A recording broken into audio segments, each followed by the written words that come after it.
Amber, I'm invincible.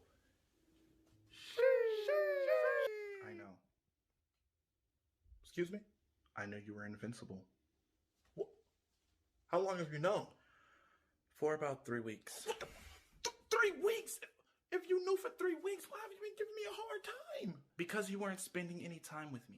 I'm a superhero, damn it. You know, I had the fondest memory watching Amazon's exclusive animated show Invincible, a show adapted from the comic book line by writer and now executive producer Robert Kirkman, also responsible for the Walking Dead comics and production credit for the AMC show, and a show that's garnered positive reception from critics and audiences, becoming a meme sensation across social media. Despite the animation quality looking a bit iffy in places, I found the show to be pretty solid for taking the ideas of basically what we come to know about comic book media, especially with DC and Marvel films in the modern age. It follows the story of Mark Grayson, the son of the show's own modern-day Superman, under the name of Omni-Man, who works in his own Justice League known as the Guardians. Mark in his teenage years starts to develop his powers while juggling his personal life to work alongside the group of next-generation heroes within the Guardians after a brutal massacre occurs on the older heroes. The show boasts an ensemble of interesting characters and villains that help build this universe in a series of B-plots that each occupy an episode, until the final two episodes while working around the main A-plot, the father and son dynamic and conflict between Mark and Omni-Man by his human name Nolan, and the building mystery behind the Guardians' murders, which explores a deconstructionist take on the Superman icon with an existential crisis that leads into a bleak nihilistic turn in the season finale, which bookends on a bittersweet note. While the show provided some solid moments, somewhere deep in the cerebral cortex of the human mind is a memory long repressed, an issue that kept Invincible from standing out as true goodness, and a love interest that is basically a diversity quota that doesn't work, and that character is known as Amber.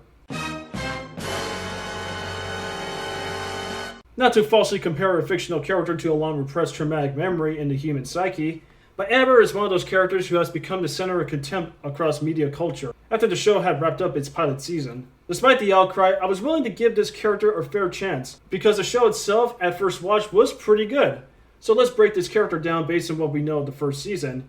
Amber's introduction to the show, of course, happens in the pilot. She gets harassed by a Flash Thompson knockoff, prompting Mark to step in. Remember, Mark in this point doesn't have his powers until later, so he gets his ass knocked down by the Flash knockoff until Amber steps in to give him a good nut check. A questionably emasculating moment of intervention, but Amber thanks Mark and walks off. Mark eventually finds his powers and decides to step up into the Guardians mold, and in his school life, he meets Eve, who saves him from an alien invasion in downtown. Mark has a liking towards Eve as Amber has an interest towards Mark. Until meeting the new Guardians, Eve is already dating Rex. Amber wants to know if Mark's available through his friend Will, so she then coerces the Flash knockoff to give Mark her phone number, which is then followed up as Mark gives her a call asking her for a study date before finals. Amber meets up at Mark's place, but not too long, before Mark gets called by Cecil for distress in Mount Rushmore. So Mark has to blow his study date for an hour. Mark gets chastised a bit from Amber, but she softens for Mark for being the guy taking the hits for her with that school bully. Following her split with Rex, Eve checks back with Mark, as we understand that Eve does have an affection towards him. And unfortunately, to her disappointment, she sees him making out with Amber already, but gives Mark her mutual respect regardless. Mark and Amber go out on their first date, and it goes pretty well, prompting Amber to ask Mark to plan their second date next. Mark's double life as a superhero puts him on a crisis to whether Amber should know of his secret identity. Eve humbly advises Mark to not reveal himself as invincible to Amber, because it will then be for keeps, and if Amber is going to be the person that he's willing to risk his identity for. Mark comes back from his 2-week space mission in Mars, and surprises Amber with a space rock as a nice little gesture to their romance. Over the course of Mark's activities as Invincible, which are keeping away from his personal priorities, including missing dinner with her parents, and later tests Mark with a request to go to the soup kitchen from where she works at to feed the homeless. However, his alliance with a newfound ally, Titan, against the criminal syndicate leaves Mark brutally beaten by the hands of Battle Beast, and Eve passes down the alibi to Amber that Mark was nearly killed by being hit by a bus. Despite her impatience to Mark's commitment, Amber gives him a second chance, and Mark takes this opportunity to ask Amber out to visit the college together, where his friend Will occupies. A mad Herbert West as scientist unleashes a crazy cyborg to attack the campus. Mark eventually has to abandon the scene to save his friends as Invincible, which ends with the cyborg after a brutal fight killing itself. Mark returns, Amber immediately condemns Mark and dumps him for abandoning her and his friends. On their way back from the college, Amber becomes completely distant and silent with Mark until they arrive home. Mark finally reveals his identity to her, and Amber states that she knew the whole time, ultimately chastising him for lying to her. Why? Now you see, the problem with the character lies further and further with how the show progresses. Amber ultimately comes off as self-absorbed, narcissistic, and self-important above all else, and for the most part, just toxic. The ship that everyone was clearly on board with was to see Mark and Eve be a couple together. Since they both work in the same unit as superheroes, there wouldn't be a conflict of commitment that will lead to cliche drama and tension between them. And Eve has shown to care for Mark's issues consistently throughout the whole season. And every interaction the two share stems from a mutual friendship they developed outside of their dual life with the Guardians. It seemed like the right call, and despite selling us this utter romance, there's no remote interest for me to believe why Mark and Amber are together. Their interactions come off as stilted, awkward, and uncharismatic. In fact, their interest for others should line up with the characters.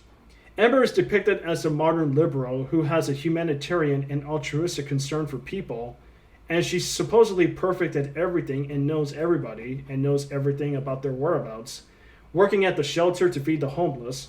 Meanwhile, Mark goes out of his way to save the world from constant danger in his other role as Invincible. Even after Amber deduces Mark, she knew that he was invincible while they were dating. She completely dismisses him for the fact that she saved her life at the college.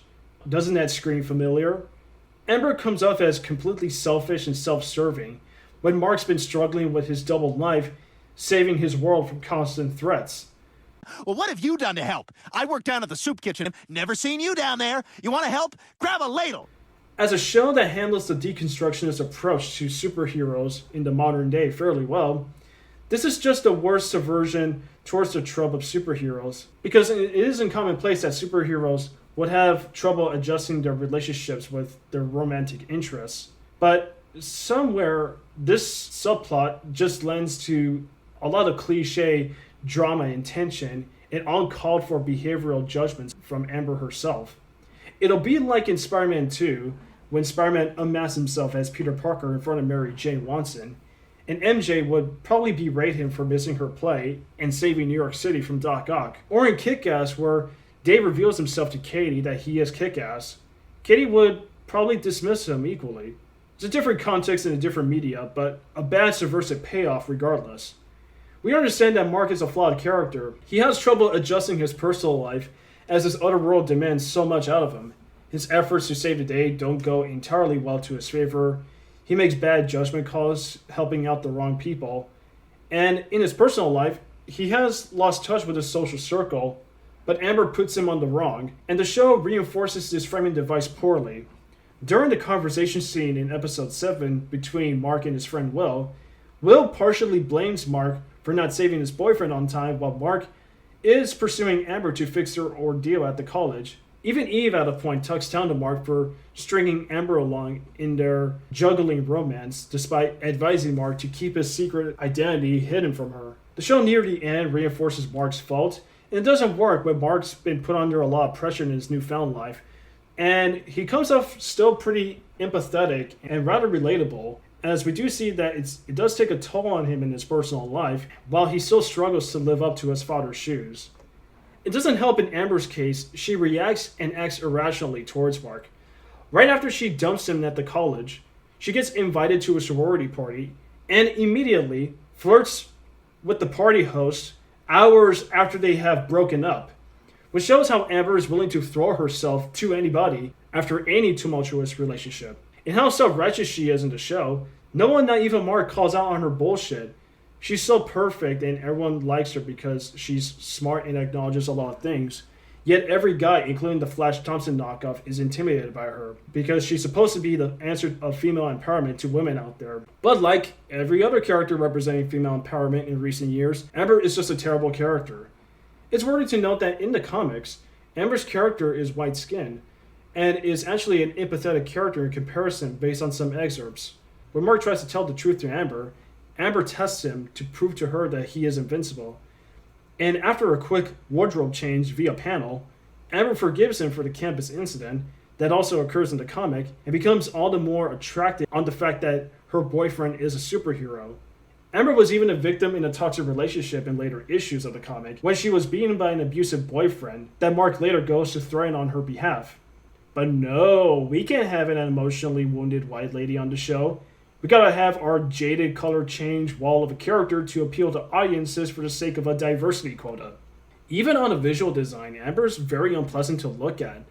Throughout most of the first season, she carries this resting bitch face and constantly pouts throughout the entire season. It lends to how unlikable she is, whereas with Amber in the original comic, is beautiful and attractive, and she comes off as a very endearing character based on the two excerpts. I just cringe whenever the character is on screen, now having seen the whole show so far in its first run. By the way, while Hollywood talks big game of progressive identity politics, is anyone sick of the same stereotypical black girl look we've seen in recent popular media?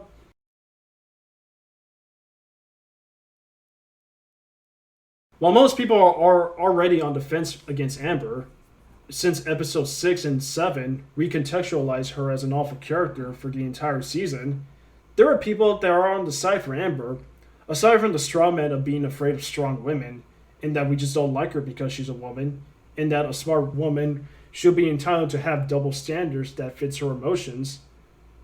One of the most disturbing defenses is this argument. While lots of people online have demonized Amber for being selfish and she's upset for not being more of a priority in Mark's life, I really enjoyed the scene of him more or less only revealing his secret identity as a get-out-of-jail-free card for their fight, and Amber just seeing right through it and not taking any of his shit.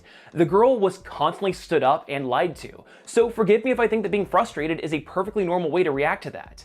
Mark revealing to Amber as Invincible is a get-out-of-jail-free card. You're telling me that Mark's action to keep his identity open for Amber, and for all the consequences that we may expect, since this is a move that will be there for keeps for the rest of the show, is a desperate attempt to save face with Amber? That's a bullshit justification on Amber's toxic attitude. It's like with most characters with bad writing, people just refuse to buy into the valid arguments that Mark is actually in the right and Amber's in the wrong. And Amber judged him wrongly when the dire call to save people at the college had to be answered. Now the big question is, just to wrap up this video, is how can you fix Amber? Well, first off, you can't. By episode 7, Amber has no redemptive qualities to the point of no return to give a shit. Even after his colossal defeat at the hands of his father, Amber renews her relationship with Mark pretty abruptly and randomly, with not much reason why they're together again. Because Mark lied? Because Mark was lied to by his own father as Amber was lied to by Mark, even though she had no right or reason to be mad at him anyways. And to mirror their romance to the overarching relationship between Nolan and Debbie, Debbie was lied to about the events of the Guardians, realizing that her own husband that she's known all her life killed the heroes she also called her friends.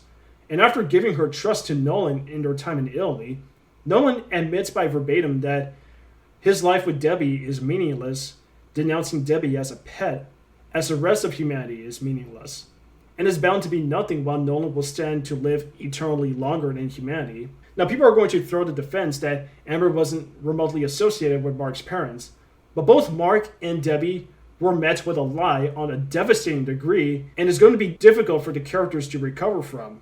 Even announcing herself as Detective Amber, like, what the fuck did you do to even earn that spot? Also, I find the world building in Invincible, especially with the Guardians, Cecil, and the agency in charge of the heroes, and the many villains and characters involved, to be much more fascinating than the real-life struggles Mark endures and his personal life with Amber and Will. And just being stuck with the two characters, especially in Amber's case, really holds the show back from being great. My desire for Season 2 is that perhaps a new villain, like a Flash ripoff, pulls an A-train to that character to confirm maybe she was a pointless character after all. and to possibly add some emotional weight for Mark's new life. I know the show is also helmed by Seth Rogen and Evan Goldberg, and Rogen, despite his love of popular and comic book culture, might stick to his guns and might fight to keep Amber around, since prior, he's been shown to be politically overt, which is my biggest fear with the show, is that the show will continue to pander for identity politics by having Amber around. Amber puts a good 9 to 10 pilot season to an 8 out of 10 show, and the stuff that overshadows her is so amazing, and it leaves itself wide open for more in the future. So the future is uncertain, and we will live to see how Season 2 will turn out. As long as Amazon doesn't pull another Boys Season 2 again, we can all sleep soundly. Mark, you should go. I'm going. Got me fucked up. Bitch, I'm invincible. I can have any bitch from here to Kansas. The fuck is you talking about? Have a good life, stupid ass, stank ass, dumb ass hoe. Fuck you, bitch. I'm finna go fuck you.